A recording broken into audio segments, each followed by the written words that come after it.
by way of introduction, my name is Ryan Patrick. I'm the Vice President of Adoption at HITRUST. So my role is multifaceted, but I do a whole lot of these types of events, trying to educate the market, but also learn from the market about what their needs, wants, and desires are. Before I toss it over to Faisal and Jake for them to introduce themselves, I just want to offer some logistical items, if you will. So this is not a lecture. There is exactly 0 slides. We are here to kind of just talk through what we're seeing from our respective points of view around, what HITRUST is doing, what it takes to be successful in pursuing HITRUST, where you go from there, other types of, emerging opportunities and threats and, capabilities that may exist within the community.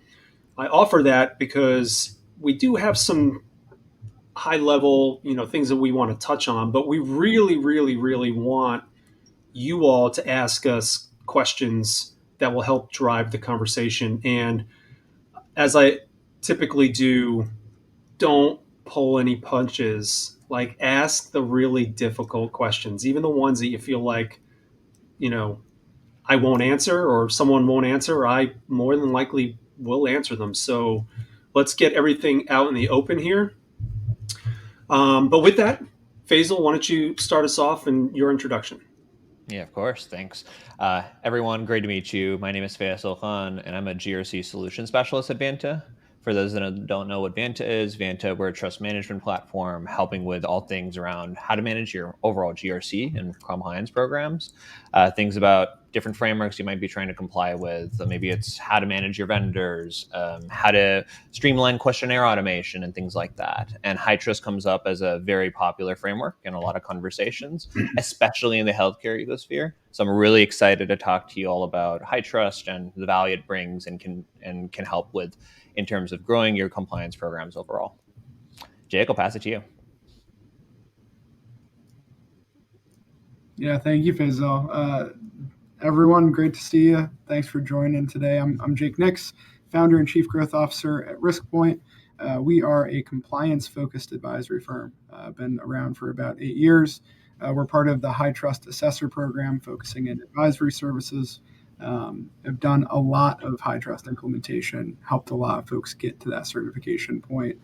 And to Ryan's point, I think the most interesting webinars that we've had are the ones that have come with very on-the-nose questions. So whatever it is that you're struggling with, wherever you're seeing challenges, you have a great team here that really does want to talk through things in an open way. And I'm excited to have those conversations with you guys today. Yeah, so before we jump in, I do want to offer that Jake and I did a presentation at the HITRUST Collaborate conference last year, and it was designed to be provocative to a certain extent, but Jake took it to a whole another level in a positive way. So he won't pull any punches with providing feedback or providing answers to your questions. So please get them into the chat as you see fit. We may take them in real time depending on how the conversation is flowing, but worst case, we'll get to it at the end. So really where we wanted to start off today was talking about why HITRUST, why now, what's different with HITRUST, because as Faisal mentioned, HITRUST was born out of healthcare. It was designed to solve what I call the HIPAA problem. For those of you who are familiar with HIPAA, it's very vague, it's very subjective. It left the industry with more questions than they had answers. So our CEO or our founder worked with several different industry stakeholders to develop a granular prescriptive framework that would actually tell healthcare organizations exactly what they need to do to not only comply with HIPAA, but also to harden their environments to prevent incidents and or breaches. So that's where we were born out of, but we've grown from there. We are now considered, whether the rest of the world knows it or not, we're now considered industry agnostic. So if you look at the controls within our assessments and the framework itself, you will not see HIPAA or healthcare terms like covered entity, business associate, PHI, things of that nature. It is they're written to be focused on security controls that apply to all industries and how to protect sensitive information. And when I say sensitive, that's up to the organization to define. So what are we trying to do now is we're trying to stay as much as possible ahead of the curve from a technology perspective, but also a threat perspective. If you look at other standards, regulations, and/or frameworks, they're not updated all that frequently. So I'll give the top three that I come across that I think are most relevant here in the US. You have ISO 27001. The most current version is 2022. So it's already 3 years old. The version before that was 2013. So there was a 9 year gap between when they updated the controls within the standard. And if you think about what changed from 2013 to 2022, it's pretty considerable. NIST, depending on the version of NIST, is updated, I would say, on average, every 3 to 4 years. They do a decent job, but they're government, so there's a lot of bureaucracy. They put things out for public comments. They have to offer, a grace period for the public to comment. Then they got to digest that stuff, so on and so forth. So there is a lag for different versions of NIST. And the last one is the SOC 2 Type 2, which hasn't been updated. The trust service criteria haven't been updated. And Jake, keep me honest here, I think it's 2018. Now, this is not a session to bash anything else. It's just to add context. HITRUST is updating its framework at minimum twice a year. So we will release new versions of the framework every 6 months.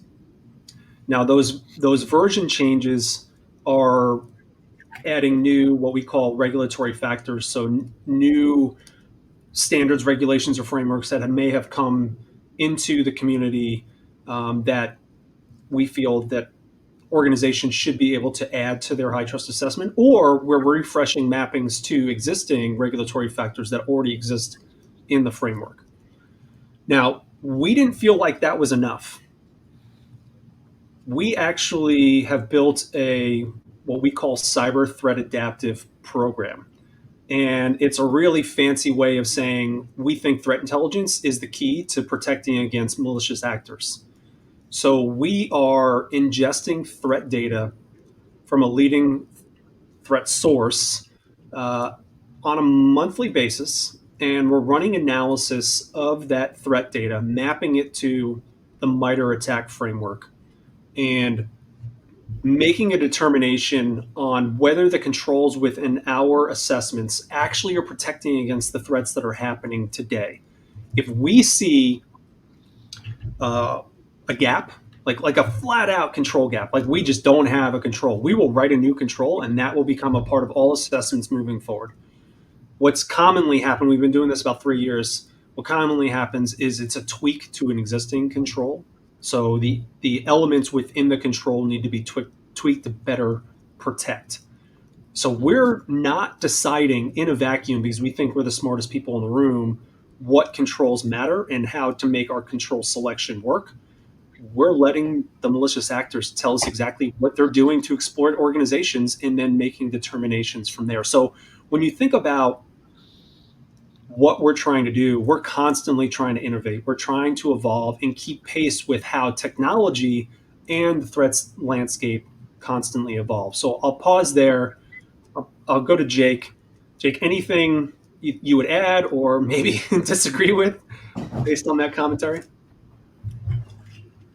I think there's something really important happening in cybersecurity compliance broadly that you guys are taking a stand against with the way that you do the HITRUST certification process that I am excited about and think will continue to help differentiate companies that are trying to do what's right for their customers from those that are just trying to meet a contractual requirement. With the recent changes to the FedRAMP PMO, you're one of 3 organizations that are also a review body, and you partner with one of the other 2. So you, GovRAMP, and the CMMC Cyber AB, that's it. outside of that, you're putting all of your trust into one assessor. If you're getting a SOC 2, the SOC 2 is only as valuable as that auditor.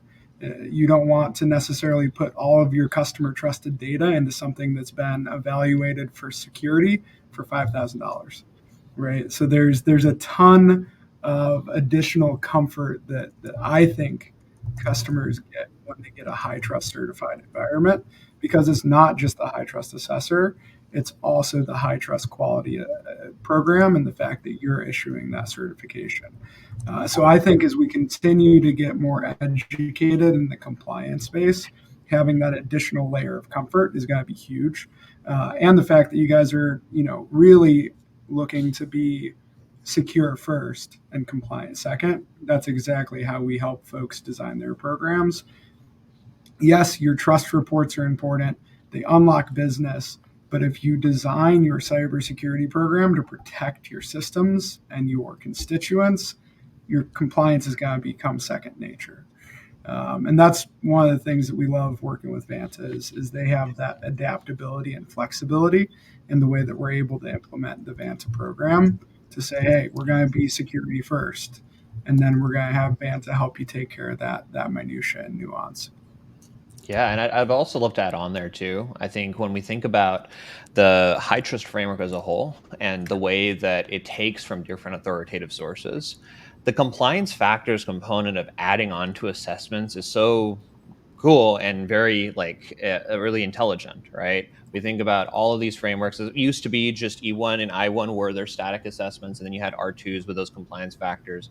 Now with E1s and IONs, which we will get into the nits of and describing those a bit more as well, but you can add on compliance factors for different domains and disciplines to not only think about protection of your organization, what does that mean for you and your org, but then also focus on principles like privacy, for example, data integrity. AI, for example, is such a hot domain. It's been a running train for the last several years in terms of how it's blown up in the industry. And because of that, we have to think about new ways to protect, new ways to think about the data integrity of what goes into these systems. And I think HITRUST is doing a really great job of keeping on top of that, especially on top of its not only threat intelligence, but recurring updates to the framework overall. Yeah, and I think it's important to point out that it is really rare at this point for an individual organization not to be in a multi-regulatory or what I call reporting environment, meaning they need to demonstrate maturity or compliance against multiple things, whether it be HITRUST, Jake, you mentioned FedRAMP and GovRAMP, PCI, CMMC, SOC 2, NIST, ISO.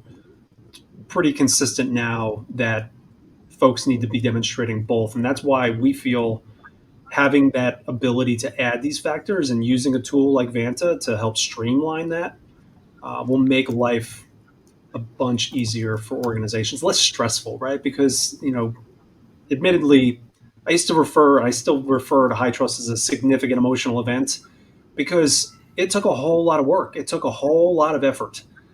And we are committed to trying to gain some efficiencies, not necessarily drive cost really, really low, but gain efficiencies in the assessment process so organizations can get back to the business of being a business. So Faisal, can we chat for a second on, considerations, thoughts when you've decided to pursue HITRUST? Like what should folks think about immediately or upfront to make sure they're set up for success from the start? Yeah, of course. So the common thing I tell organizations is actually think about the risk. So like the way that HITRUST thinks about threats and feeds that intelligence to the framework, organizations should think about the risks that may pose to their organization's security and privacy posture, integrity posture, and kind of work backwards from there, right? What's important is that you define a scope of people, systems, locations, and start to kind of create a spider web effect of those that are involved and those things that you want to build some of those guardrails around. What you don't want to do is build a barbed wire fence around a scope that doesn't need to be protected or shouldn't be protected. You want to know what your crown jewels are and kind of work backwards from there. So understanding what your scope of those processes are, the people and systems, is the first thing that I'd always recommend customers do.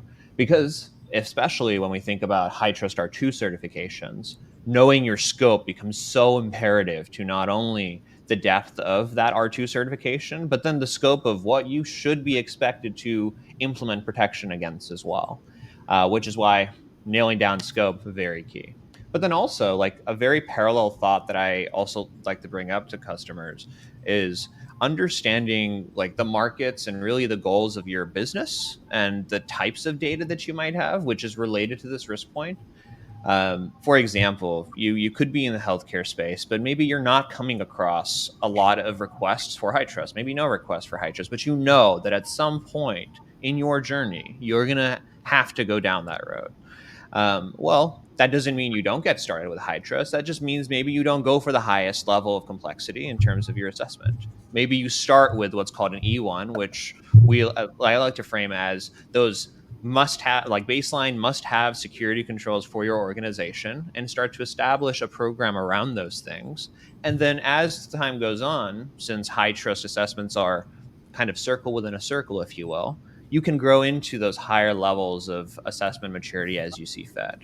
So really understanding, like, what is your business objective? What are your customer needs to really inform the what you focus on in the short and then long run as well.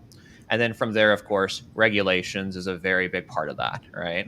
If you work with regulated data, there are specific things that will come into play. GDPR with EU personal data, HIPAA with like PHI. It's all relative. So focusing on those things and then using a framework like HITRUST and its guidance across these compliance factors can help you streamline things a lot. Jake, anything you'd add there? Yeah, 100%. I mean, I like your approach. One of the things that I would add from a functional perspective is you're likely getting into HITRUST because you're getting an opportunity. When it comes to most compliance stuff, as much as a bleeding heart nerd, I'd like to think people are out getting their homework checked just out of the goodness of their heart. It's probably a business opportunity. One of the things that I see folks make a lot of mistakes doing is saying, I'm going to go get an E1 because my contract says HITRUST. And then they get to the implementation phase and they're going to be holding too many records. And then they suddenly need to jump up to I1 or R2. So that open conversation with the procurement team, with the cyber team of saying, do you have an opinion on which HITRUST certification I need to get, will save you a lot of last minute scrambling. 100%. Yeah, so before I joined HITRUST, I did a lot of work like Faisal and Jake in the audit community, and I would have customers that would, say, well, what am I supposed to do? And I'd be like, well, you need to go ask your customer what you're supposed to do. Right? They should be the ones telling you whether it's an E1, I1, or an R2. And people were apprehensive to do that because they didn't want to kind of show their cards or whatever. But I would always offer to join those conversations with their customer just to dig and understand what the intent was. 9 times out of 10, the customer of my customer was very forthcoming and was willing to be collaborative in timelines and things of that nature, because it ultimately benefits them for you to pursue this and actually do it right versus trying to rush through it, not do very well, and then have to start the process all over again. So that's a difference between HITRUST and a lot of other things. Is it's a certification. It means you've met a bar. It's not just a report on your maturity today, whether it's good or bad. It is like you have reached this bar where the acceptable risk threshold has been met. So just something to think about. It also goes back to that conversation of being very security first, right? There's things that you can do to meet kind of that compliance threshold and doing what is required to meet that rule set. But with like knowing that HITRUST is inherently based on threats, and the list of requirements that there are is coming from a lot of authoritative sources. I think it reinforces that point of being very security first in that mindset. Absolutely. All right. So I'm gonna switch roles here. Do either of you two have a question for me? I Like, always what is have Microsoft questions. doing? What are we not doing well? Like, what? Anything? Do you see an evolution of the certifications that you offer in the future? So I know you guys added a few different things for AI. Are you seeing a trend that you may consolidate I1 and E1 or expand, or is there any plans there? It's a great question, and it's almost like you're in my inbox. So, for the audience, last year we came out with arguably the first and only AI security standard and certification. When you think about ISO 42001, it's more around management systems and the risk management of AI versus our hard-nosed security controls in place and functioning. So that's a part of our continued evolution and desire to improve. We are actually coming out in the beginning of 2026 with uh, an evolution of our traditional assessments, E1, I1, and R2, where we're going to move to a continuous assurance model. So if you think about the way that, whether it be NIST, ISO, SOC 2, anything, there's this huge level of effort right in the beginning, and then you get the report and it kind of fades out. And then when it's time to get a new report, there's this huge level of effort. Well, it's all point in time, and it's really, really stressful and really, really costly for organizations to go through that motion. So, what we are building is this model where testing will occur more frequently. So, think about monthly or quarterly testing, not all of the controls, but a subset of the controls within the assessment that you've decided to pursue.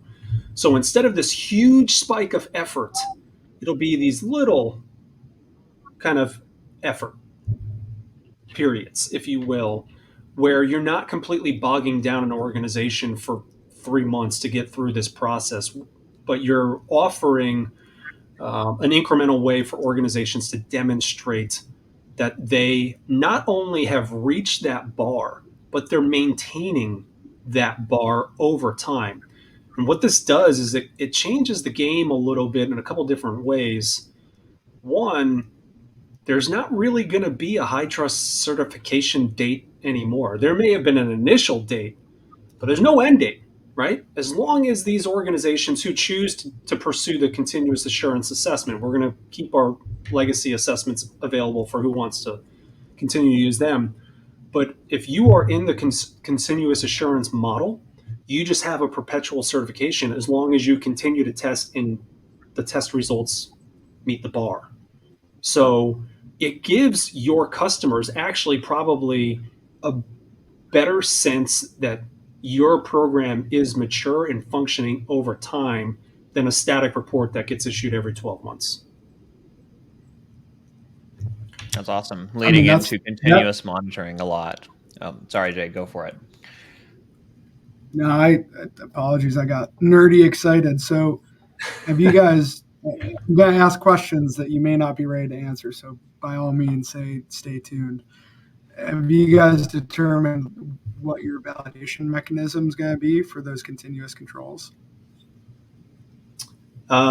When I mean, you, is it going to be an assessor? Is it going to happen oh yeah, within my CSF?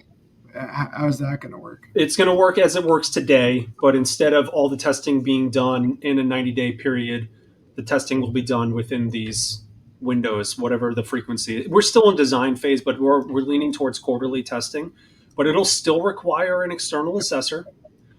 You may still need a readiness partner or a tool to help you get through this process, especially if it's a tool like Vanta that has integrations with the organic security tools that can push evidence into MyCSF. MyCSF will still be there because you still need the shared responsibility and the inheritance capabilities of MyCSF, among other things. That's how we do our QA. So it's the same platform, just a different execution model, if that makes sense.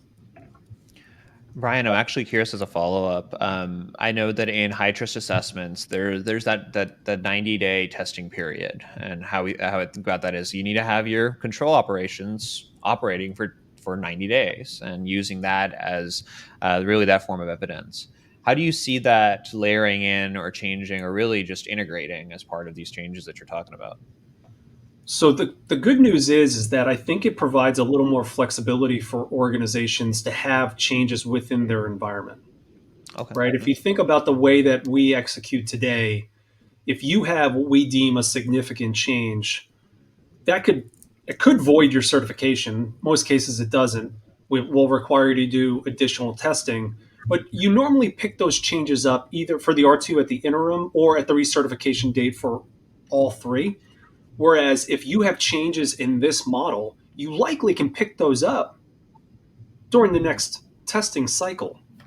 So it Gotcha. actually shortens the time and it Yeah. provides more flexibility for organizations to be dynamic, right? Because what organization, what environment isn't dynamic at this point, changing almost every single day, whether it be pushing patches or configuration changes or new technologies, sunsetting technologies. Like there needs to be greater flexibility, but also there needs to be a better readout on what those dynamic changes are for the consumers of something like a HITRUST report. So your customers, they're going to have a better sense of you know you had this change, but you also thought about security when you deployed that change. Absolutely. Okay, so I'm going to start with Jake because Jake, his superpower is kind of navigating through the BS. What pitfalls, in your experience, right? You've been doing high trust work for several years now, you and your team. What pitfalls do you see organizations making when it comes to figuring out what the scope is, the readiness portion, remediation, the validation, post certification, any of the above? Like, what are some of the common pitfalls that you see? The most common that we see is someone that does not have the appetite to do it in a way that is focused on security. When it becomes a sales challenge, when it becomes a check the box, when they're looking to get through it as fast as possible with as little investment and change in their processes as possible, and they're not already at that enterprise state, that is the most common problem that we see. So, folks that are scaling, that are seeing HITRUST for the first time, that say, this is just another box I need to go check. Let me find the fastest way to that checked box. They oftentimes have to go through the process multiple times. And they have wasted dollars. They have wasted consulting dollars. They go for the cheapest GRC platform or to do it themselves. When they stop and realize the overall cost of certification is much lower when you invest and align it to your processes and elevate your security posture, we see a lot happier of companies over time. And ultimately, that initial investment multiple times over. And probably there's strategic issue, or most common tactical issue Jake, is you're breaking up, so I, I'm going to well, stop you. I can Yeah, also Caitlin. layer into what a lot of what Jake was saying too, because a lot of what I on the pitfalls layers in quite well. I think when we were talking about scope earlier and how we think about, hey, like understanding what you want to protect, where your risks are, that's like stage 0 and stage 1.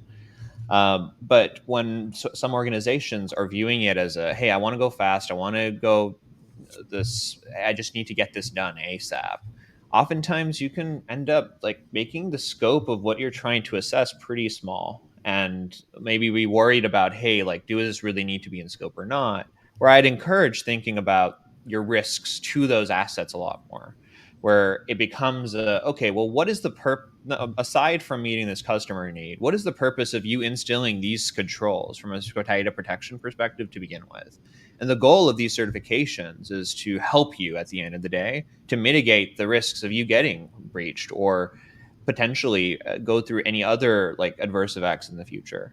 Like the goal is to help protect you. So look at it from that lens of like, what are the worst possible scenarios that could happen to my organizations and how do I mitigate them to encourage a proper scoping exercise where it's not just, let me do this literally refined scope of something to get certified. Think about it holistically and let that be the encouragement that you have for your certification efforts overall.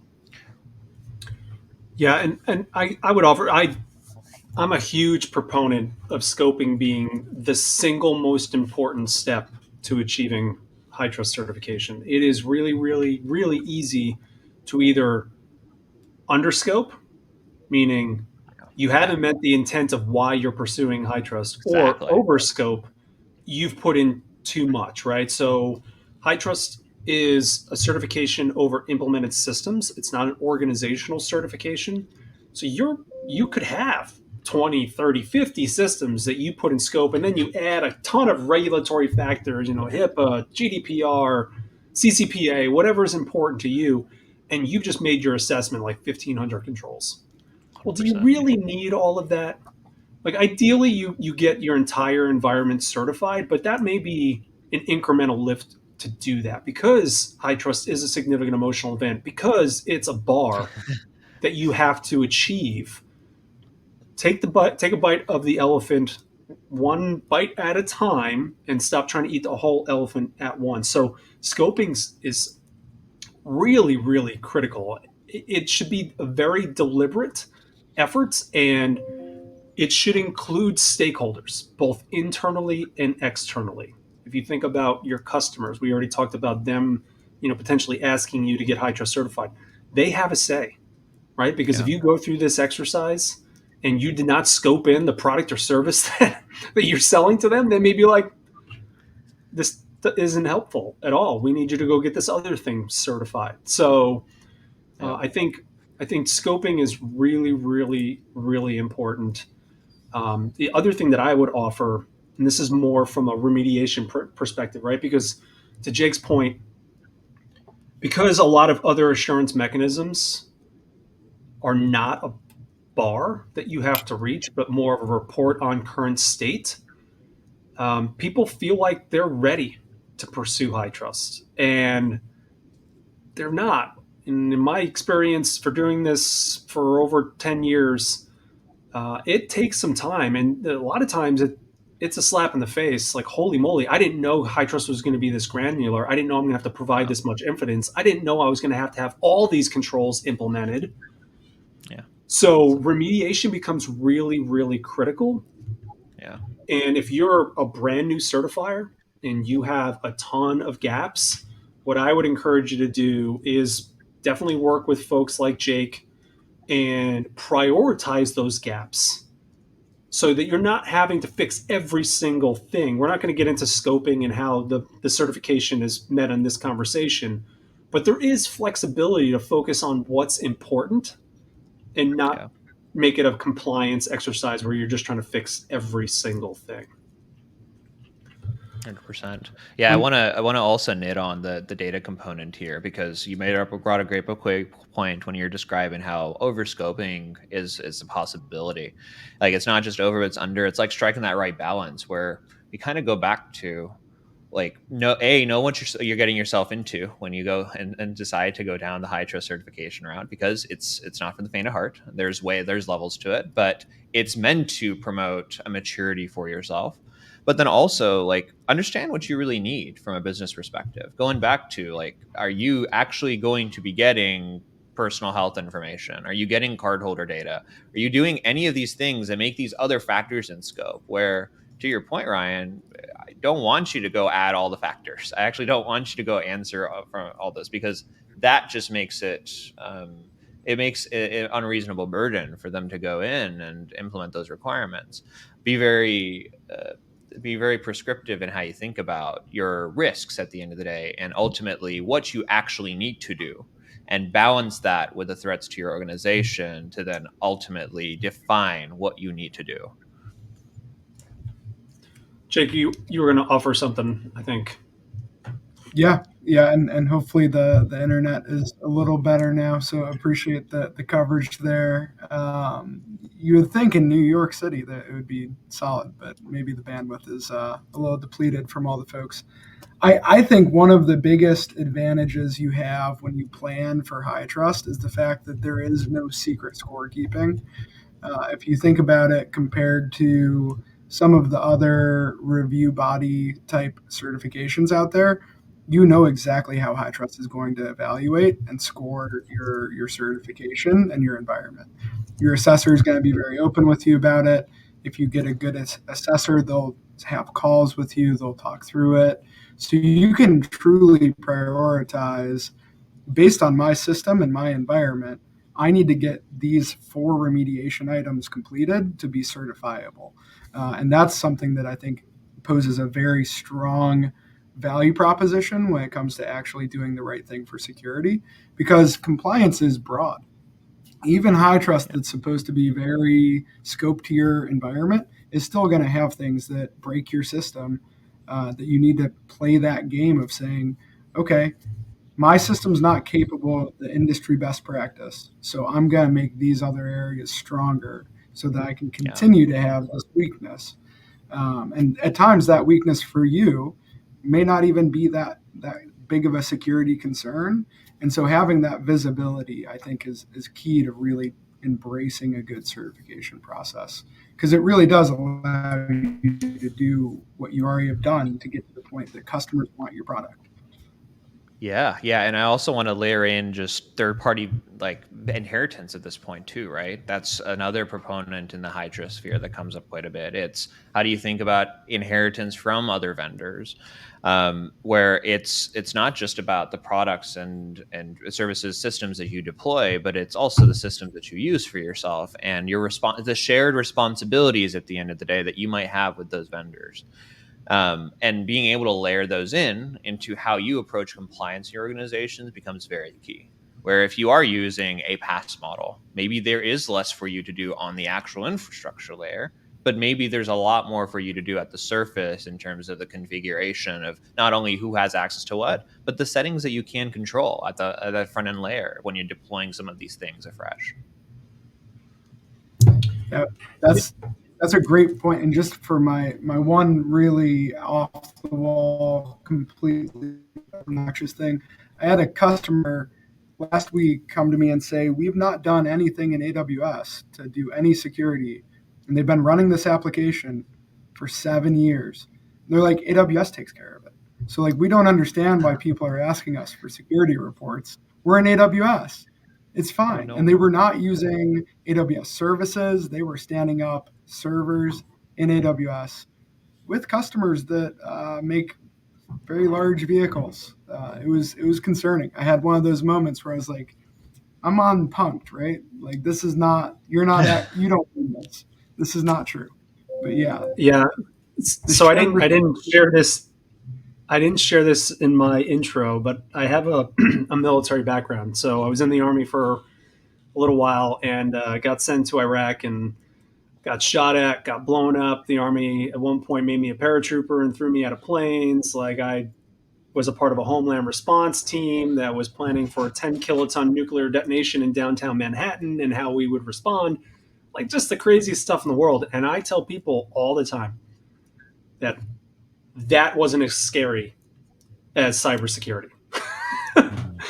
It's because there's still that mindset where people think that they're safe because someone else is doing the work for them. And that's one of the reasons why HITRUST, we don't really allow for what we call carve-outs. You can't just carve out AWS. You can't just carve out Azure from your assessment. We believe in a comprehensive look at the entire environment from top to bottom to ensure that it's adequately implemented and the controls are functioning in a way that they're intended to function. Not every other assurance mechanism that we've already mentioned as examples allows for or has that mindset, right? Some of them actually take pride in the fact that you can carve anything that you want.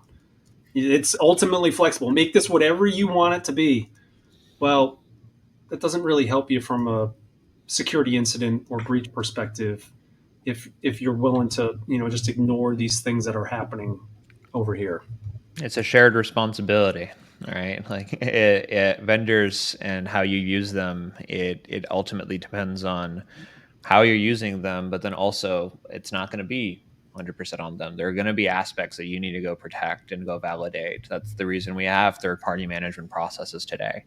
But then also, like, depending on what it is, you may have more controls, and those vendors, depending on who the vendor is, will make that very clear in their model or their documentation as to what you're responsible for. But it's an important thing to reflect on as part of your TBRM processes, to check for those things, understand those different types of tools that you're implementing, to then be able to prioritize what your actual responsibilities are across the board. Absolutely. Well, All right. Oh, go ahead, Jake. Ryan, I was going to add one thing, because you mentioned the carve outs, right? And as a CPA, I want to pick on the SOC 2 a little bit before we close. If you think about what a SOC 2 was born out of, it was born out of the original SAS 70 report. And if you think about that, even in today's world with SOC 1s, what you need from a report for your payroll system like ADP is going to be very different than what you need from your NetSuite system. And that's the original piece of what SOC 2 is supposed to do. It's supposed to provide that ultimate flexibility, but it also requires you as the reader to have a very educated opinion on what you need out of your SOC 2 to use it for cybersecurity. What HITRUST does, and where I evangelize it amongst our customers, is it gives you the ability to provide an educated report that's gone through the latest cyber threats, the latest controls that are needed, and that review process, and say, this is a cybersecurity certification. We are relevant, we are competent, and you can trust using us. I mean, that's the big piece for me that makes trust different than the other commercial trust reports that you can get today. Well, thank you for that. I'm glad I wasn't the one picking on SOC 2, because I've been villainized for being honest about it. All right, so we did have some questions come in. I absolutely could answer the two that I see, but I will, by a show of hands, select whoever's fastest to answer these questions. So, first one is, what factors most influence the cost of a HITRUST assessment, and how should an organization budget wisely? Either one of you? I mean, PHI records all day long. Like the amount of records that you're going to hold is going to be the most important part to your customers and the most significant scoping factor from my experience. But is that driving cost, or is that driving scope, or both?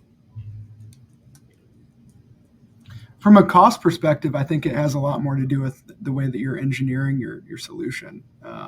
If you're preparing for things, if you're already in a pretty well protected environment, you're not going to have a lot of remediation cost. But if you're running wide open in an AC2 environment with no EDR, you have a lot of work to do to get to that baseline.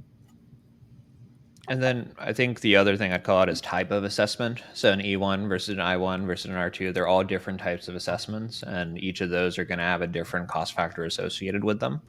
Where again, coming back to understanding your needs and what you need to comply with become very crucial to help you establish whether you want to take a stair-step approach or need to start at a specific level like an I1 or R2 and kind of go from there. Where understanding just that factor can help you maybe save money in the short term as well. Yeah, I think that's good input. In my previous HITRUST assessor days, the number of controls was a huge consideration for the way that I priced those engagements, but also what my perception of the maturity of the organization was. Because if I had to help them with remediation, that was going to cost money. I had to do some handholding. There was consulting there. So those are some of the other factors that I would offer. I mean, I think, Jake's point about the environment and how you're building it is a huge factor. Faisal, your point around the type of assessment, but when you decide to pursue this working with an external assessor like RISCPoint, they're going to guide you and say, hey, the E1 is probably at this price point, I1's here, R2's there. Like, what are your business drivers? What's bringing you here? And then we can take it from that perspective. Okay, next question. What early indicators show that an organization is prepared or not prepared for a high trust assessment? Ooh. I mean, I would do say they have the policies and procedures? Oh, sorry. that's where I was Yeah. going to start too. Yeah, that's the first one, right? It's policies, procedures. I mean, it also depends on going back to the scoping bits, right? Have you already aligned on scope, yes or no? But to Jake's point, policy and procedure are very core parts of that. But then do you have, like for each of these requirements, how can you show that they are implemented? And have you done that assessment for yourself across each of those requirements? I think this is where having a tool like Vanta helps quite a bit in terms of understanding all the nits of what you need to do across the high trust level that you decide to pursue, where we'll give you the list of tests and docs that you need to go in and comply with to help address your readiness journey overall. So then you can use Vanta to kind of see, hey, like where are you in your journey? How close are you tracking against what's been requested and what you do need to have in place overall? Yeah, I think my mind didn't immediately go to policies, but it's a huge red flag if someone says they either don't have any policies or procedures, or you take a look at their policies and procedures and it's so generic they did not make it their own. It means they're not taking things seriously. So I think that is a huge indication. But I would also offer that tools like Vanta and working with an external assessor like RISCPoint, they're actually going to tell you pretty quickly whether you're ready to get validated and certified or not. I didn't go to validation with my customers when I was an auditor until I was pretty confident, like nearly 100%, that they were going to get certified. So good partners are going to be your Sherpa. They're going to walk you through that process, and you should trust them because folks like Jake and his team are talking to the really smart people that we keep locked in a room at High Trust thinking about really cool, smart stuff every single day. So they have a pulse on, what we're looking for, what makes sense, what doesn't make sense, what works, what doesn't work. So finding those partners that are close to High Trust, I think, is a huge external assessor selection consideration. Okay. Next question. Jessica is just firing them away. She is like on the edge of her seat. I appreciate it. How do I communicate and showcase the value and ROI of doing a high trust certification internally? So maybe I'll start off, and then if either one of you have any additional commentary or you think I'm crazy, then you can jump in. So high trust is an investment. It's an investment of time. It's an investment of resources. It's an investment of money. We actually had a survey done, a research project done recently that tried to understand the ROI of pursuing and achieving high trust certification. And the punchline, the headline, based on what this independent firm found, was there is a 464% ROI in pursuing high trust. And you're like, holy moly, there's no way. Well, there's a lot of factors that go into that. So, especially in healthcare, but in other industries, contracts are some cases based on whether you achieve high trust or not. So there's revenue directly tied to achieving high trust certification.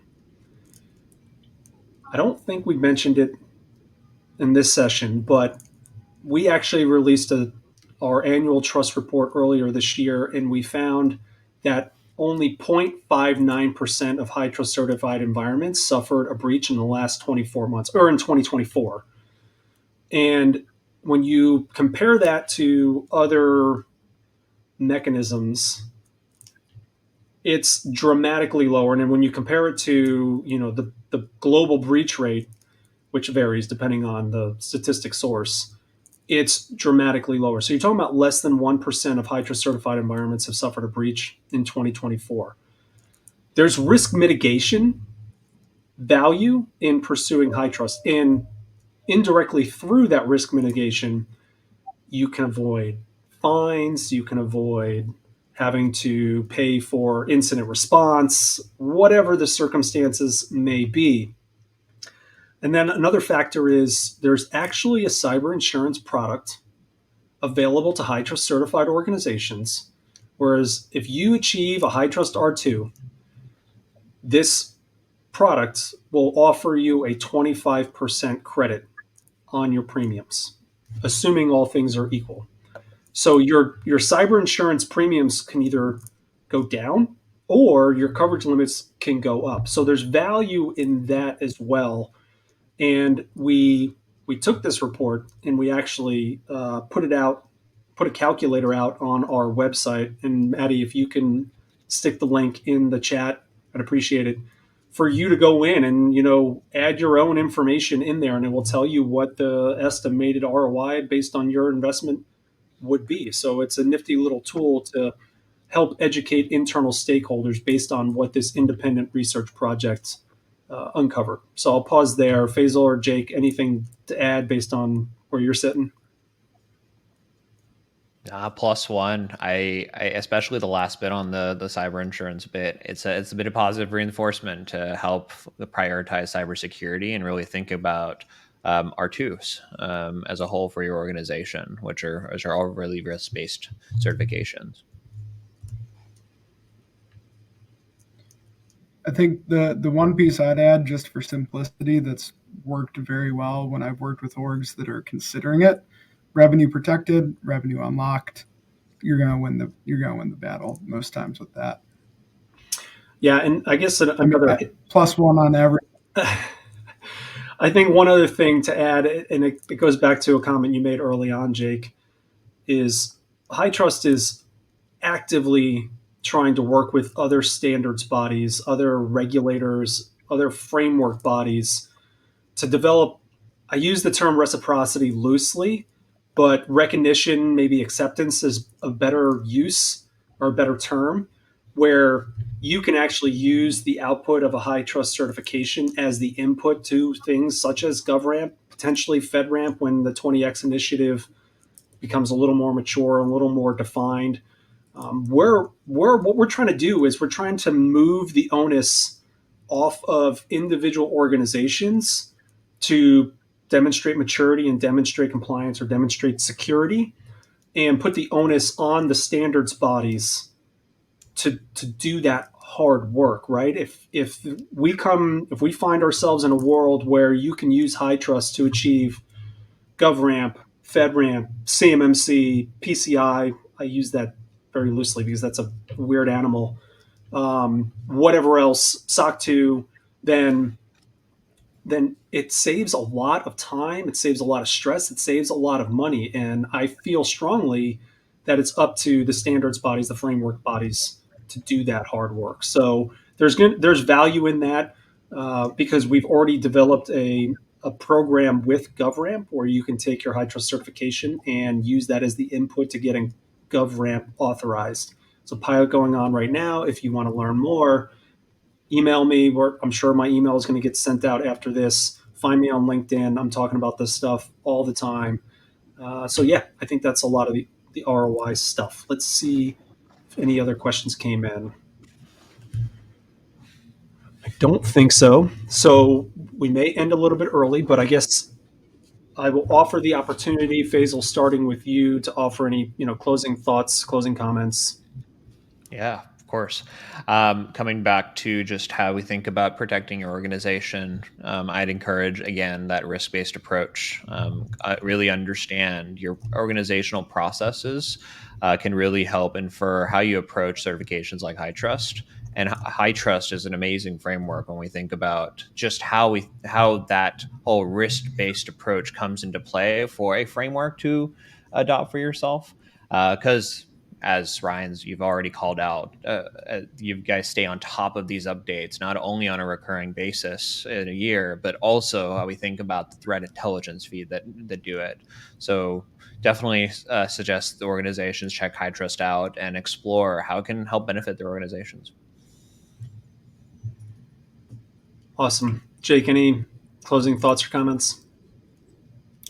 Yeah, one, thank you to HITRUST and Vanta for including us in this. But for the audience, it's a big commitment. It's a big journey. Make sure that you're working with your sales teams. Make sure you're working with your engineers. But I highly encourage you to think about the right way to do it from a security perspective and let compliance be your outcome. But yeah, love what everyone on this call has been doing, and appreciate everyone's attendance. Awesome. Well, thanks everybody for joining. I think that closes us out. The slide, well, there's no slides, so we're not going to be sending those out, but I think we're going to send the recording of this out. Again, if you have any questions, something that comes to you in a flash, in the coming days, feel free to reach out to any one of the three of us. You'll get our contact information. Consider us a resource to get your questions answered. And thanks everybody for joining. Yeah. Thank you all.